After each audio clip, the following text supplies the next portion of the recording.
So guys, welcome back to this channel. आज हम continue करने वाले हैं हमारे फंक्शंस के सीरीज को। इससे पहले के दो वीडियोस में मैंने फंक्शंस के बारे में एक ब्रीफ इंट्रोडक्शन दिया था और कुछ स्पेशल नोटेशंस के बारे में बात किया था और कुछ टाइप ऑफ फंक्शंस के बारे में बात किया था, इंजेक्टिव, सर्जेक्टिव, बाइजेक्टिव वगैरह वगैरह। आज हम एक और टाइप ऑफ फंक्शन या फिर एक और टाइप ऑफ मैपिंग के बारे में बात करेंगे, जिसे कहेंगे इनटू मैपिंग। अब इसका एक और नाम भी है, उसकी तरफ हम धीरे धीरे आएंगे। इनटू मैपिंग मतलब फर्स्ट ऑफ ऑल मान लो था कि एक फंक्शन है फ्रॉम ए टू बी और ये है फंक्शन डिफाइंड है ए सेट से लेकर बी सेट तक, और ये है ए बी, ये सेट और बी सेट। ए सेट के एलिमेंट्स है x1 x2 x3 x4 और बी सेट के एलिमेंट्स है y1 y2 y3 y4।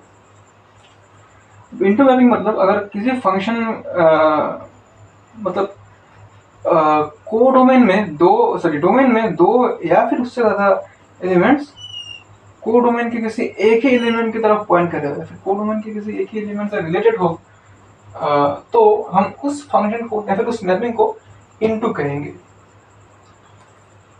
हो सकता है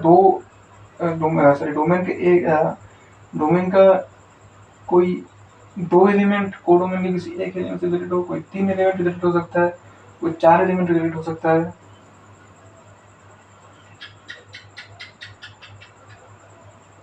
यानी को डोमेन के मेनी एलिमेंट्स रिलेटेड है डोमेन के एक उल्टा कहा एकदम। डोमेन के अंदर मेनी एलिमेंट्स रिलेटेड है को डोमेन के अंदर एक एलिमेंट से। तो इस लॉजिक से तुम्हें क्या लगता है कि इस मैपिंग का हम और किस नाम से पकड़ सकते हैं? अगर एक एलिमेंट एक ही एलिमेंट से रिलेटेड होता तो हम उसे कहते हैं one two one mapping. Many elements एक ही एलिमेंट से रिलेटेड है तो क्या हम उसे मैनी टू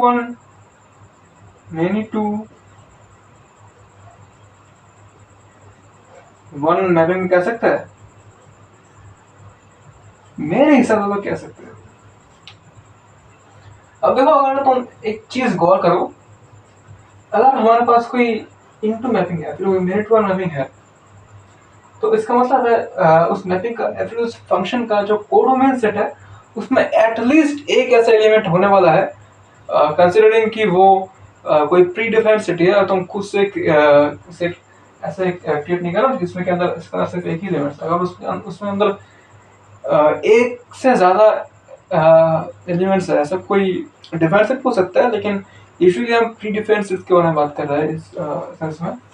तो अगर हमारा मैपिंग इनटू मैपिंग है तो वहां पर एटलीस्ट एक ऐसा एलिमेंट होगा जो कि डोमेन के किसी भी एलिमेंट से रिलेटेड नहीं होगा।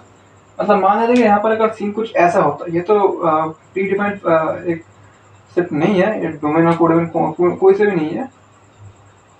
मान लेते हैं कि x3 रिलेटेड होता है y2 से और x4 रिलेटेड होता है y3 से, यानी y4 एक ऐसा एलिमेंट रह जा रहा है जो कि डोमेन के अंदर किसी भी एलिमेंट से रिलेटेड नहीं है। और यही एक मतलब प्रॉपर्टी है इस पर्टिकुलर टाइप ऑफ फंक्शन की, कि यहाँ पर कोडोमेन में एटलीस्ट एक ऐसा एलिमेंट हमें मिल ही जाएगा। सोचो जरा कि यहाँ पर दो के साथ रिलेशन तो ये अकेला खा गया, यहाँ पर इससे बंदी पट नहीं रहे और इसने अकेले के दो बना रखी है, तो बात वही है। ठीक है, अब हम कुछ और इम्पोर्टेंट टॉपिक्स के बारे में बात करेंगे। Let's talk about composite functions right now. Composite function मतलब क्या? मतलब कॉन्सेप्ट बहुत सिंपल सा है। पहले मान लेते कि हमारे पास दो फंक्शन है f of x और g of x। अब कंपोजिट फंक्शंस का मतलब क्या है? कंपोजिट फंक्शंस का मतलब है एक फंक्शन के अंदर इनपुट वैल्यू के तौर पे हम दूसरा कोई फंक्शन दे रहे हैं। मान लेते हैं कि f of x equals x square plus 2 और g of x equals x cube plus 3।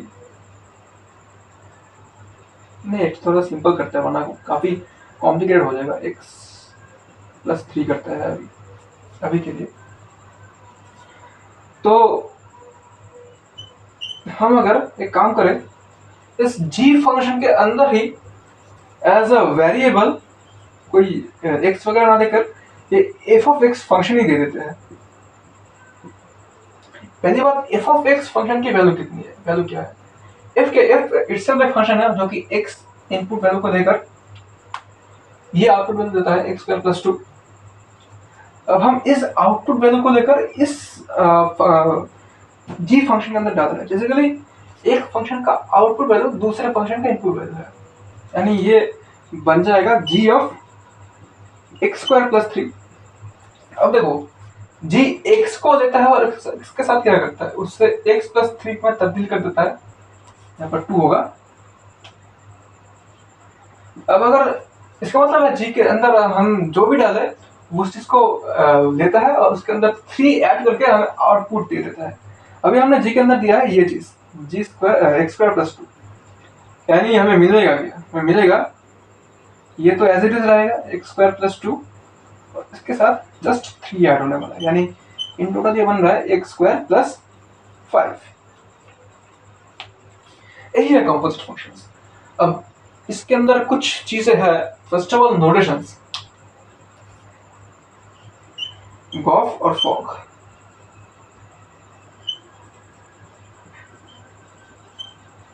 इसका मतलब क्या है?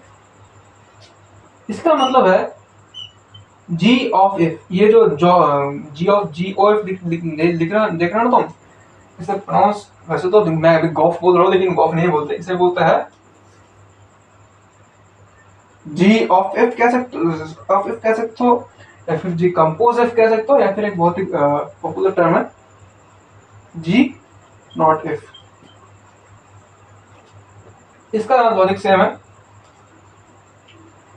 अब देखो, पहली बात, g ऑफ f का मतलब क्या है? g के अंदर f है, यानी f फंक्शन की जो आउटपुट वैल्यू होगी, f का अगर अंदर हम कोई इनपुट वैल्यू दे देता है जिसका जनरल फॉर्म है x, वो उसको लेकर कुछ काम करेगा उसके अंदर और कोई आउटपुट वैल्यू देगा, और g उसी आउटपुट वैल्यू को एज खुद का इनपुट ट्रीट करके उसके ऊपर कोई काम करेगा और फिर हमें कोई आउटपुट वैल्यू देगा।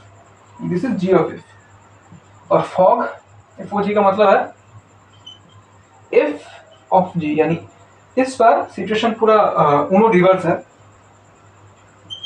अभी क्या काम चल रहा है, हम g के अंदर कोई इनपुट वैल्यू दे रहे हैं, g उसको लेकर कोई काम कर रहा है और फिर हमें कोई आउटपुट दे रहा है, और f उस आउटपुट को खुद के इनपुट के तरफ खुद का एज इनपुट कंसीडर करेगा और उसके ऊपर कोई काम करेगा जो कि f काम करता है, और फिर वो काम करने के बाद हमें आउटपुट मिलेगा। यही है जॉब फॉर फॉग। तो फॉग मतलब यहाँ पर परफ्यूम मत समझो तुम लोग, वो फॉग बोलते हैं ना, मैं सेंड ऑफ सक्सेस, फॉग एक किसको लेके बोलता है, आई थिंक डेनवर को लेके बोलता है। खैर, फॉग का कोई तो था, आई थिंक क्या मैंने देखा था कि बहुत ज्यादा तेज तूफान आ रखा है और सब कुछ उड़ गया है उस तूफान में, बस एक बंदा किसी तरीके से इलेक्ट्रिक पोल के सहारे बच गया है और एक लड़की आके बोलती है बाकी सब टूट गया लेकिन आपका परफ्यूम नहीं उड़ा। या फिर एक बहुत ही फेमस ऐड है, फॉग, कोई पूछता है कि क्या चल रहा है और बोल रहा है, जिससे पूछता है वो बोलता है फॉग चल रहा है इंडिया में। तो काफी अजीब सा था। खैर, ये वो चीज नहीं है। दिस इज एफ ऑफ जी, या फिर एफ कंपोज जी, या फिर एफ नॉट जी। इन तो गिरना ही था। अब एक बहुत ही ज्यादा इंपॉर्टेंट चीज, इन सबको मिटा देता हूं। कंपोजिट फंक्शंस के बारे में एक बहुत ही ज्यादा इंपॉर्टेंट चीज के बारे में अभी बात करने वाला हूं। अच्छा, मैंने क्या बोला कि कंपोजिट फंक्शन के अंदर मान्यता कि g ऑफ f है।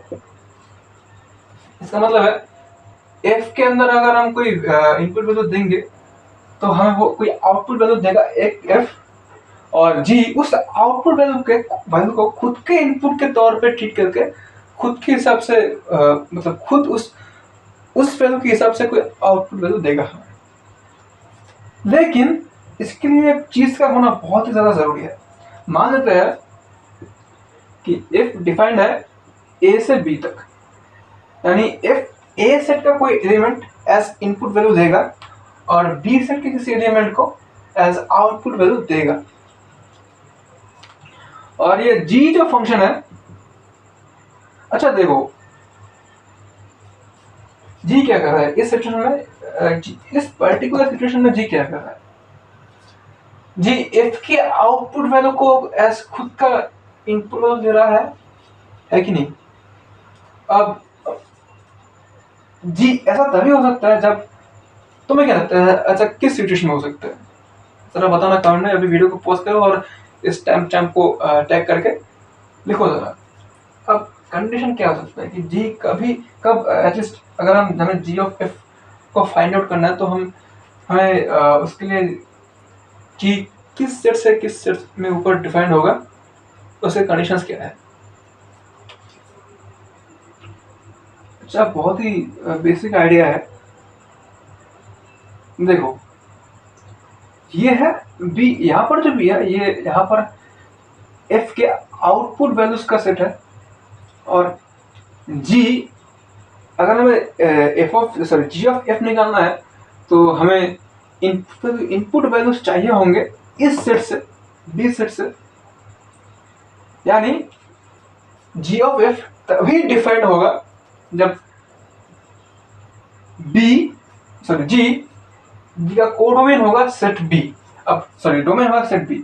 अब कोडोमेन कुछ भी हो सकता है, कोडोमेन ए भी हो सकता है या फिर कोडोमेन कोई और सेट भी हो सकता है, सी डी कुछ भी हो सकता है, लेकिन डोमेन को बी होना ही पड़ेगा। अगर हमें ये फाइंड आउट करना है कि अगर हमें पता है कि जी ऑफ एफ डिफाइंड है तो जी के डोमेन को बी होना ही पड़ेगा, क्योंकि ये है जी की इनपुट वैल्यूज की सेट और ये है एफ के आउटपुट वैल्यूज की सेट।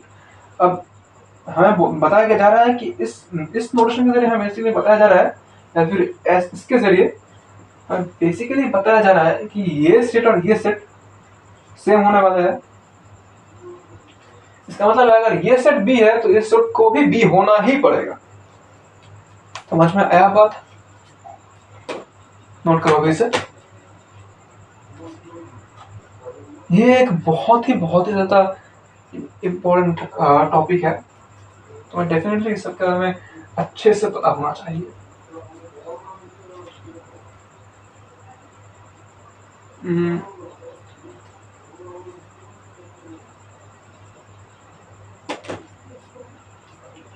तो आज के लिए अब हम इस वीडियो को यहाँ पर एंड करने वाले हैं।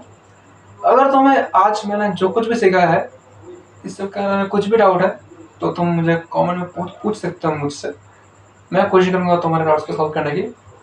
और कल फिर मिलता है, कल फिर से इसी चैप्टर का एक बहुत ही ज़्यादा इंटरेस्टिंग टॉपिक के बारे में हम लोग बात करने वाले हैं, और उसमें इससे पहले जो कॉन्सेप्ट हमने सीखे हैं सेट रिलेशन फंक्शन में वो सब भी काम में आने वाले हैं।